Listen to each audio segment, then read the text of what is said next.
ആറാട്ടണ്ണൻ്റെ കുറച്ച് കാര്യങ്ങൾ പറയാനാണ് ഇപ്പം വന്നിരിക്കുന്നത്. ഇത് ആറാട്ടണ്ണനെ പറ്റി ചിലപ്പം എൻ്റെ ഒരു ലാസ്റ്റ് വീഡിയോ ആയിരിക്കും. അപ്പോൾ കുറച്ച് കാര്യങ്ങൾ പറയുന്നതിന് മുമ്പ് അണ്ണൻ ഫേസ്ബുക്കിൽ കുറച്ച് പോസ്റ്റുകൾ ഇപ്പം ഇടുന്നുണ്ട്. അപ്പോൾ പോസ്റ്റ് ഇട്ടതിൻ്റെ പേരിലാണല്ലോ ഈ കണ്ട കോലാഹലങ്ങളും ജയിലിൽ പോക്കും കോടതി ഒക്കെ ഉണ്ടായത്. അപ്പം ഇതിനു മുമ്പും കേസുകൾ വന്നിട്ടുണ്ട്. അപ്പോഴൊന്നും ഇവർ എന്താ പറയുക ശ്രദ്ധയില്ല. അവനവൻ്റെ കാര്യങ്ങൾ എന്തൊക്കെ എങ്ങനെ വേണം എന്ന് പ്ലാൻ ചെയ്ത് നീങ്ങണം. വായെ തോന്നിയത് കോതയ്ക്ക് പാട്ടി വീടായ്പ ഭക്തനെ പോലെ വന്നിരുന്നു പാടുന്നവർക്ക് എന്താ പറയുക, നമ്മൾ എന്താണ് ചെയ്യുന്നത് എന്താണ് പറയുന്നത് എന്നുള്ള ഒരു മിനിമം ബോധമെങ്കിലും വേണം.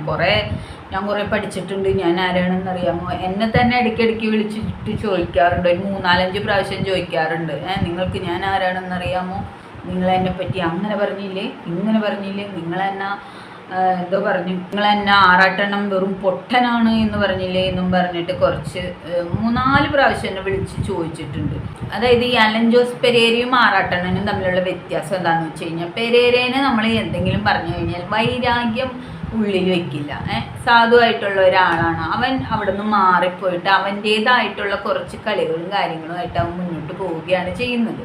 അതാണ് അവനിപ്പോഴും റീച്ചായിട്ട് നിൽക്കുന്നത് തന്നെ. പിന്നെ അവനെ പറ്റി കുറേ പേര് കുറ്റം പറയുന്നുണ്ട്. അപ്പം കുറ്റം പറയുന്നവരെ സത്യത്തിൽ നമ്മളൊക്കെ കുറ്റം പറഞ്ഞിട്ട് തന്നെയാണ് വന്നത്. എങ്കിൽ പോലും പെരേരയുമായിട്ട് കുറച്ച് ബൈറ്റ് എടുക്കുകയും റീൽസൊക്കെ ചെയ്തപ്പോഴത്തേക്കും നമുക്ക് അവനോടുള്ള ആ ഒരു കാഴ്ചപ്പാട് മാറി മറിയുന്ന ഒരു അവസ്ഥയാണ് ഉണ്ടായിട്ടുള്ളത്. ഞാൻ എൻ്റെ ഒരു അനുഭവമാണ് പറയുന്നത്. ഒത്തിരി പേര് അവൻ്റെ ചുറ്റിനും ഈ ഭൂമിയുടെ ചുറ്റിനും ഉപഗ്രഹങ്ങൾ കിടന്ന് കറങ്ങുന്ന പോലെ ഒത്തിരി പേര് അവനെ കൊണ്ട് എന്നെ റീച്ച് ഉണ്ടാക്കിക്കാൻ നടക്കുന്നുണ്ട്. പക്ഷെ പെരേരയ്ക്ക് എല്ലാവരോടും ഒരുപോലത്തെ ഒരു മൈൻഡ് തന്നെയാണോ ഉള്ളത് എന്നാണ് എനിക്ക് തോന്നുന്നത്. അവനങ്ങനെ ഒരു കുശുമ്പോ കുന്നായ്മയോ ഒന്നും വിചാരിച്ചിട്ടല്ല മറ്റുള്ളവരെ കൂടെ കൊണ്ട് നടക്കുന്നത്. ആറാട്ടെണ്ണൻ സന്തോഷ് വർക്കിയേക്കായും എന്തുകൊണ്ടും കുറച്ചുകൂടി പെരുമാറാനും ഒക്കെ നല്ലത് പെരേരയാണെന്നാണ് എനിക്ക് തോന്നുന്നത്. സന്തോഷ് വർക്കിനൊന്നും നമ്മൾ ഒരു കാര്യം പറഞ്ഞു കഴിഞ്ഞാൽ പിന്നെ അത് മനസ്സിൽ വെച്ചിട്ട് നമ്മളോട് വീണ്ടും വീണ്ടും ചോദിച്ചുകൊണ്ടിരിക്കും. പെരേര അങ്ങനെയല്ല. പെരേര ഈ കാണിച്ച കോമാളിത്തരം ജനങ്ങൾക്ക് ഇഷ്ടപ്പെടാതെ അവനെ ചീത്ത പറയാനെങ്കിലും കാണുന്ന ആൾക്കാരുണ്ട്. അപ്പോൾ ഈ ചീത്ത പറച്ചിലൂടെ ഈ നെഗറ്റീവിലൂടെ പെരേര വളർന്നു. ഇപ്പം മഴവിൽ മനോരമയിൽ ഒരു സീരിയലിൽ പെരേര ഓൾറെഡി അഭിനയിച്ചുകൊണ്ടിരിക്കുകയാണ്. അപ്പം പയ്യൻ രക്ഷപ്പെട്ടു എന്ന് തന്നെ വേണം പറയാനായിട്ട്. പക്ഷെ ആറാട്ടെണ്ണനോ എന്തിനു വേണ്ടിയിട്ടാണ് ജയിലിൽ കയറിയത്? എന്തിനാണ് സ്ത്രീകളെ കുറിച്ചിട്ടുള്ള ഇമാതിരി പോസ്റ്റുകൾ ഇടുന്നത്? നടികളെ കുറിച്ച് എന്തിനാണ് ഇങ്ങനെ പബ്ലിക്കിൽ വന്ന അഭിപ്രായം പറയുന്നത്? അപ്പം അണ്ണനിട്ട കുറച്ച് പോസ്റ്റുകൾ ഞാനിപ്പോൾ കണ്ടു. ഇപ്പം അടുത്തിടെ ജയിലിൽ നിന്ന് ഇറങ്ങിയ ശേഷം അണ്ണൻ്റെ കുറച്ച് വികൃതികളാണ്. അപ്പം അത് നമുക്കൊന്ന് വായിക്കാം. സന്തോഷ് വർക്കിയുടെ ഫേസ്ബുക്ക് പേജിൽ ഏപ്രിൽ 25-ന് ഇട്ട പോസ്റ്റാണ്.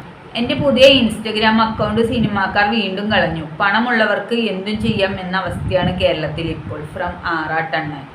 പിന്നെ അന്ന് തന്നെ ഇട്ടേക്കണ വേറൊരു പോസ്റ്റാണ്. ഹേമ കമ്മീഷനെ കുറിച്ച് സിനിമാക്കാർ ഒന്നും പറയുന്നില്ല, ആറാട്ടണ്ണനെ കുറിച്ചാണ് എല്ലാവർക്കും complaint. From Arattannan or Santhosh Varkey. അപ്പോൾ ഇൻസ്റ്റഗ്രാം അക്കൗണ്ട് സിനിമാക്കാർ അടിച്ചു കളഞ്ഞു. 2 പ്രാവശ്യം കളഞ്ഞു, അതിലൊരു പ്രാവശ്യം കിട്ടി, വീണ്ടും കളഞ്ഞിരിക്കുന്നു. അതൊക്കെ ചെയ്യുന്നത് വളരെ മോശമാണ്. അവർ പറയുന്ന കാര്യങ്ങളോട് നമുക്ക് വിയോജിപ്പുണ്ടെങ്കിൽ കംപ്ലൈൻ്റ് ആയിട്ട് പോവാം. എന്താ ഇതുപോലെ. അപ്പോൾ ഇൻസ്റ്റഗ്രാം അക്കൗണ്ടൊക്കെ ഇങ്ങനെ അടുപ്പിച്ച് കളയുന്നതൊക്കെ വളരെ മോശമാണ് എന്ന് തന്നെയാണ് എനിക്ക് പറയാനുള്ളത്. പിന്നെ ഹേമ കമ്മീഷനെ കുറിച്ചിട്ട് സിനിമാക്കാർ ഒന്നും പറയുന്നില്ല എന്നുള്ള പോസ്റ്റ്. ഹേമ കമ്മീഷനെ കുറിച്ച് സിനിമാക്കാർ എന്ത് പറയാനാണ്? സിനിമാക്കാർ ഓൾറെഡി മറക്കാൻ ഓർമ്മിക്കാൻ ഇഷ്ടപ്പെടാത്ത ഒരു കാര്യമാണ് ഈ പറയുന്ന ഹേമ കമ്മീഷൻ റിപ്പോർട്ട്.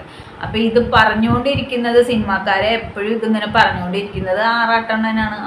അതുകൊണ്ട് അപ്പം ഹേമ കമ്മീഷൻ റിപ്പോർട്ട് എപ്പോഴും പറഞ്ഞുകൊണ്ടിരിക്കുന്ന ഒരാളെന്ന് പറയുന്നത് ഇപ്പം ആറാട്ടെണ്ണനാണ്. അതുകൊണ്ടാണ് സിനിമക്കാർക്ക് ആറാട്ടെണ്ണനെ ഇഷ്ടമില്ലാത്തത്. അതുകൊണ്ടാണ് അവർ ആറാട്ടെണ്ണൻ്റെ പേരിൽ കംപ്ലൈൻ്റ് ആക്കുന്നത്. ഈ ഹേമ കമ്മീഷൻ റിപ്പോർട്ട് പുറത്തു വരാതിരിക്കാൻ വേണ്ടി ഇവിടെ നടന്മാരും നടിമാരും നടത്തിയ പെടാപ്പാട് ആറാട്ടെണ്ണനെ അറിയാത്തതൊന്നുമല്ലല്ലോ. പിന്നെയും ഇത് തന്നെ പറഞ്ഞുകൊണ്ടിരുന്നാൽ ആരാണ് അണ്ണനെ സിനിമയിൽ നിന്ന് ഇഷ്ടപ്പെടുക? ജയിക്കാനുള്ള ചാൻസൊക്കെ കിട്ടി അത്യാവശ്യം പോപ്പുലറായി വന്നപ്പോഴല്ലേ ഇത്തരത്തിലുള്ള പരിപാടി കാണിച്ചത്. ഞാൻ സിനിമാക്കാരെ കുറ്റം പറയുന്നില്ല. ആറാട്ടെണ്ണം പോസ്റ്റുകളായാലും വീഡിയോകളായാലും കുറച്ച് എന്താണ് പറയുന്നത് എന്നുള്ളൊരു ബോധത്തോടു കൂടി സംസാരിക്കണം എന്നാണ് എനിക്ക് പറയാനുള്ളത്. എല്ലാ സിനിമാക്കാരും മറക്കാൻ ആഗ്രഹിക്കുന്ന, ഓർമ്മിക്കാൻ ഇഷ്ടപ്പെടാത്ത ഒരു സംഭവമാണ് ഹേമ കമ്മീഷൻ റിപ്പോർട്ട്. അപ്പോൾ അത് പറയുന്ന ആറാട്ടണ്ണനെ കുറിച്ച് തന്നെയായിരിക്കും അവർക്ക് കംപ്ലൈൻ്റ് ഉള്ളത്. ആറാട്ടണ്ണൻ ഈ നടികളെ കുറിച്ചിട്ട് ഇടയ്ക്കിടയ്ക്ക് വന്ന് പറയുന്ന കാര്യങ്ങൾ സോഷ്യൽ മീഡിയയിൽ ഇരുന്ന് ഇവർ എന്നെ കേൾക്കുന്നുണ്ടല്ലോ. അപ്പോൾ അതുകൊണ്ടാണ് കംപ്ലൈൻറ്റ് പറയുന്നത്. അതുകൊണ്ട് അണ്ണനൊന്നും വിചാരിക്കരുത്. അത് ജയിലിൽ പോകുന്നതിന് മുമ്പിട്ട പോസ്റ്റാണെന്ന് എനിക്ക് തോന്നുന്നു. അത് കഴിഞ്ഞിട്ട് ഇപ്പോൾ 3 ദിവസം മുമ്പാണ് ഒരു പോസ്റ്റ് വന്നിരിക്കുന്നത്. തുടരും നല്ല സിനിമയാണ് ഫ്രം ആറാട്ടണ്ണൻ. ഓക്കെ, സമ്മതിച്ചു, തുടരും നല്ല സിനിമയാണെന്ന് എല്ലാവരും പറയുന്നു. അത് കഴിഞ്ഞ് 2 ദിവസത്തിന് മുമ്പിട്ട പോസ്റ്റ് വായിക്കാം. സത്യം പറഞ്ഞതിന് സോക്രട്ടീസിനെ കൊന്നു, അതാണ് ഈ ലോകം. സത്യം പറയുന്നവർക്ക് പോലും ഒരുപാട്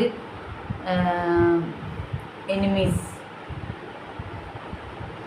സത്യം പറയുന്നവർക്ക് പോലും ഒരുപാട് എനിമീസ് ഉണ്ടാവുമെന്ന് പ്ലാറ്റോ പറഞ്ഞിട്ടുണ്ട്. അപ്പം അതായത് ആറാട്ടെണ്ണൻ വിളിച്ചു പറയുന്നതൊക്കെയും സത്യമാണ്. അതുകൊണ്ടാണ് ആറാട്ടെണ്ണനെ ഇങ്ങനെ ക്രൂശിക്കുന്നത് എന്നാണ് ആറാട്ടെണ്ണൻ പറഞ്ഞു വരുന്നത്. എൻ്റെ ആറാട്ടെണ്ണ, ഈ ലോകത്ത് എല്ലാവർക്കും ജീവിക്കാൻ, മാർക്കാർക്കെതിരെ ആറാട്ടെണ്ണൻ ഇങ്ങനെ പ്രതികരിച്ചുകൊണ്ടിരുന്നാൽ അവരെന്ത് ചെയ്യും? അതുകൂടി ആറാട്ടെണ്ണൻ ഒന്ന് ആലോചിച്ച് പെരുമാറുക എന്നുള്ളൊരു കാര്യം മാത്രമേ എനിക്ക് പറയാനുള്ളൂ. സിനിമയിൽ അഭിനയിക്കുന്ന ആൾ ഇങ്ങനെയാണ് എന്ന് പറഞ്ഞ് പരസ്യമായിട്ട് പറഞ്ഞു കഴിഞ്ഞാൽ എന്താണ് അവസ്ഥ? അതൊക്കെ അത്രയേ ഉള്ളൂ.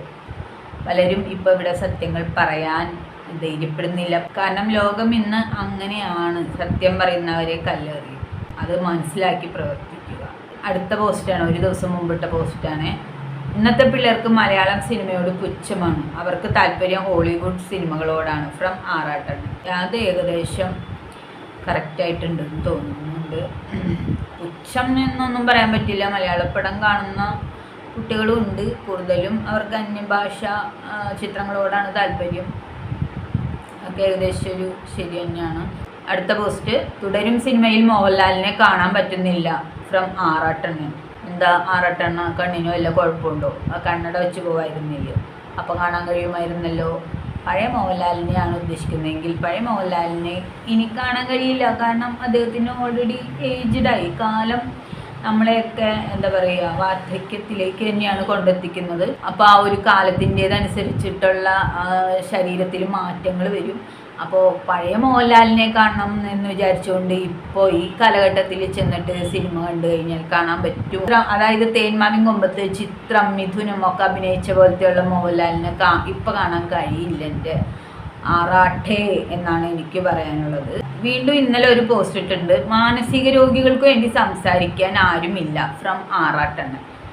ആ ഒരു പോസ്റ്റിനെ കുറിച്ചിട്ടാണ് എനിക്ക് പറയാനുള്ളത്. മാനസിക രോഗികൾക്ക് വേണ്ടി സംസാരിക്കാൻ ഇവിടെ ആരുമില്ല ഫ്രം ആറാട്ടണ്ണൻ. ആറാട്ടണ്ണൻ എന്താണ് ഉദ്ദേശിച്ചത്?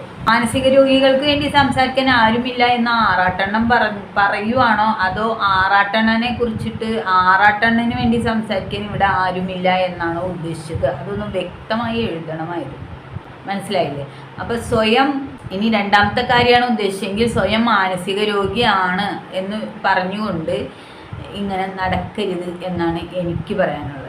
എല്ലാ മനുഷ്യർക്കും ഉണ്ട് കുറേശ്ശെ മാനസികം, ഇല്ല എന്നല്ല. പക്ഷേ ഇത് പരസ്യമായിട്ട് ആരും പറഞ്ഞുകൊണ്ടിരിക്കില്ല. ഉണ്ടെങ്കിൽ തന്നെ ഇല്ല എന്ന് പറഞ്ഞ് മൂടി വയ്ക്കാൻ നടക്കുള്ളൂ. എനിക്ക് ഭ്രാന്താണ് എന്ന് പാടിക്കൊണ്ട് നടക്കുന്നവൻ ആരാണ്? പോസ്റ്റ് ഇട്ടതൊക്കെയും ഈ ഒരു രോഗത്തിൻ്റെ മറവിൽ അങ്ങ് പോയിക്കൊള്ളും എന്നാണോ ആറാട്ടണ്ണൻ വിചാരിക്കുന്നത്? ഇങ്ങനെ ഒരു രോഗമുണ്ടെന്ന് പറഞ്ഞാൽ കോടതിയിൽ നിന്ന് എന്തെങ്കിലും ആനുകൂല്യം കിട്ടുമോ ആറാട്ടണ്ണ? പിന്നെ ഞങ്ങളെപ്പോലുള്ളവരൊക്കെ വിചാരിക്കും ഇങ്ങനെ പരസ്യമായിട്ട് മാനസിക രോഗമാണെന്ന് പറഞ്ഞു നടക്കുന്നവൻ്റെ കൂടെയാണല്ലോ ആറാട്ടണ്ണ ഞങ്ങളൊക്കെ ബൈറ്റ് എടുക്കാൻ വരുന്നത്. സത്യത്തിൽ നിങ്ങൾക്ക് എന്താണ്? നിങ്ങൾക്ക് ഇങ്ങനെയൊന്നും വിളിച്ചു പറയാതെ ഇരുന്നൂടെ?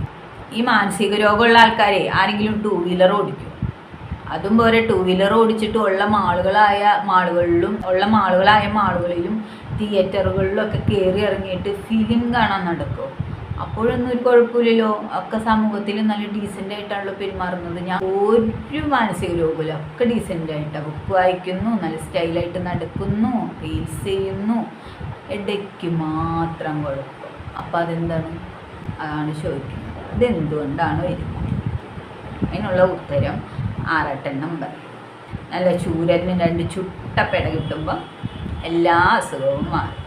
പിന്നെ ഒരു കമൻറ്റ് ഇട്ടിരിക്കുന്നത്, ഞാൻ കമൻറ്റ് വായിക്കുന്നുണ്ട്, നിങ്ങൾ എന്നെ കുത്തി വേദനിപ്പിച്ചോളൂ, ഞാൻ തോറ്റു തരാം, നിങ്ങൾ ജയിച്ചോളൂ ഫ്രം ആറാട്ടണ്ണൻ. അതായത് ഈ വരുന്ന കമൻറ്റുകളൊക്കെ ആറാട്ടണ്ണൻ വായിക്കുന്നുണ്ട്. നിങ്ങൾ എന്നെ കുത്തി വേദനിപ്പിച്ചോളൂ, ഞാൻ തോറ്റു തരാം, നിങ്ങൾ ജയിച്ചോളൂ എന്നാണ് പറഞ്ഞിരിക്കുന്നത്. എൻ്റെ പൊന്നെണ്ണ, നിങ്ങൾ വേറെ എന്തെങ്കിലും നിങ്ങൾ ഓൾറെഡി ഫെയിമാണ്.